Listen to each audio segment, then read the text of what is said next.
This watch contains the famous El Primero movement by Zenith. In fact, it looks almost exactly like a watch from that brand, which was available at the same time in the 70s. But it isn't, at least not by brand and model name. What's going on here? Let's find out more about this storied timepiece and the legendary movement inside, right here, right now on the Time Worn channel. Lights, camera, action.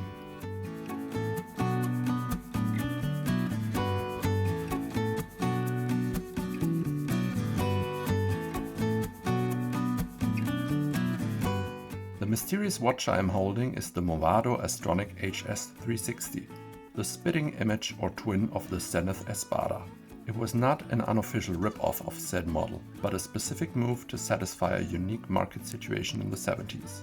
But let's focus on Movado as a brand first. In 1881, Achille Dietesheim started a small watch workshop. Within the first year, it was initially named LAI Dietesheim, since Achille started out with 6 watchmakers and his brothers Leopold and Isidore soon joined. Since 1905, it was named Movado, which stems from the universal language Esperanto and means always in motion or movement. Wristwatches were on the menu since the beginning of the 1900s. Particularly interesting models were the Polyplan, with a 3-part angled movement inside to fit into the heavily curved case design, or the pocket chronometer Hermeto, which was housed inside a protective case, which could be slid open to either side. The neat part about that one was that this sliding motion also winded the watch. If you just Google Movado watch, you probably end up on their most famous design, the Museum watch, an original design from 1959, which back then was quite the modern take, and it still looks fresh up to this day, which is quite an achievement. Anyway, in 1969 things started to really get interesting, because Movado merged with Zenith, and later Mondia joined as well, right in the most important year for the mechanical chronograph, when the race for the first automatic chrono concluded. The first automatic chronograph to be announced on a global stage was the El Primero.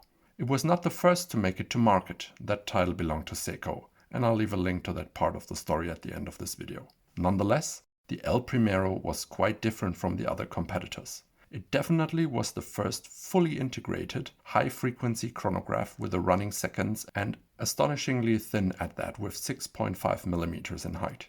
More on that later. Now back to why this particular watch was available both as the Movado Astronic and the Zenith Espada. At the time of the release, beginning 1970, there was a dispute between Zenith and the Zenith Radio Corp in America. And in order to avoid any legal conflict, the Movado Astronic was sold on the American market instead of the Zenith Espada for a very brief period, before the conflict was settled and Zenith Radio went even further and bought into the Movado Zenith Mondia collective. Quite a story, right? Aside from the brand and model name, there was another difference, the jewel count of the El Primero movement. The Astronic had a 17-jewel version of the otherwise 31-jewel 3019 PHF movement of the Espada. This was also specific to the American market, as there was an additional tax for luxury products, which was due for any watch with more than 17 jewels.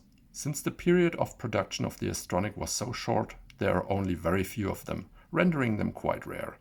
There even were a few gold ones, even rarer of course. There were also a few later models with Movado as a brand name on it, but the Zenith Star atop instead of the Movado M. This nicely wraps up how these watch model twins came to be. But there are still some sweet details to uncover when looking at this gem up close.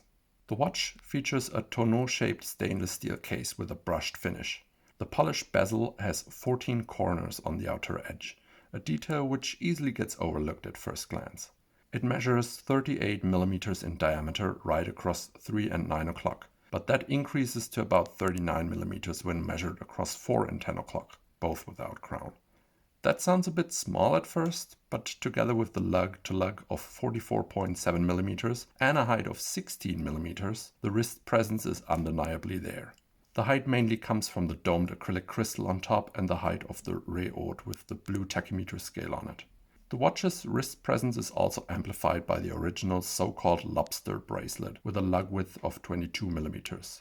It starts much wider than the lug width suggests, providing an almost integrated look and a smooth transition from the case into the bracelet, which then tapers towards 17mm at the original Movado signed folding clasp with a safety clip. The bracelet is very comfortable, even though its large plate design might suggest otherwise at first. It has quite a few micro adjustments to provide a good fit, since changing the length of this bracelet in small steps is near impossible otherwise. Including the bracelet, we are looking at a weight of 137 grams, which isn't lightweight but quite average. The screw-down Movado crown and pump chrono pushers on one side and the two little recessed buttons for day and moon phase change on the left-hand side round off the complete picture of this vintage classic. The dial just screams Zenith right away. A colorful 3 subdial layout that even defines the newest of Zenith models like the Chronomaster. The silver satin dial features a triple calendar.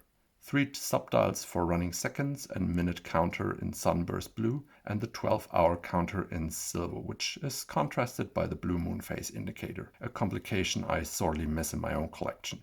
Beautiful to look at and equally unnecessary. The whole silver and blue theme is only broken up by the splash of red from the central chronosecond, which smoothly sweeps across the Movado M at 12 o'clock and the model name underneath it, which are the only true distinctions against the Espada at first glance. I enjoy the symmetry of it all, even though I would have preferred a dark blue date disc to round off that color scheme. I do appreciate the trapezoidal window of it though. You can see the discolored stripes of lume on the broad hour indices and the central hands, which due to their composition based on tritium do not provide any legibility at night anymore.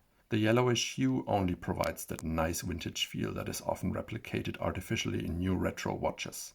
The closed stainless steel caseback unmistakably reveals the connection to Zenith with the central star logo, which also hints at what's ticking inside. The El Primero 3019 PHF with a Movado signed rotor.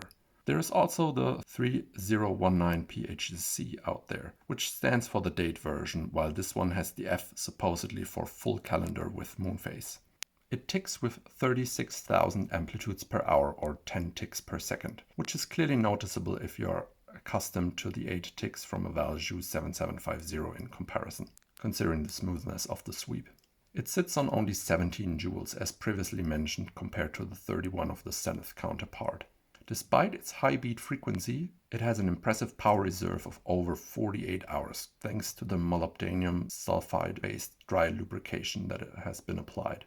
It's a complicated beast overall, considering the amount of parts inside, which you can definitely notice in time and effort when it is serviced. At this point, I would like to mention that not only Movado was outfitted with El Primeros, aside Zenith, as you might know, but after the know-how and many movements were saved by Charles Vermont, the El Primero also found its way into many other famous models in the 80s and 90s, like the Rolex Daytona from 1989, but also in watches from Ebel, Dubois et Fils, Tag Heuer, etc., with modified versions of it. About the price for this Movado Astronic, I'll be blunt, I do not wish to speculate too much on this one.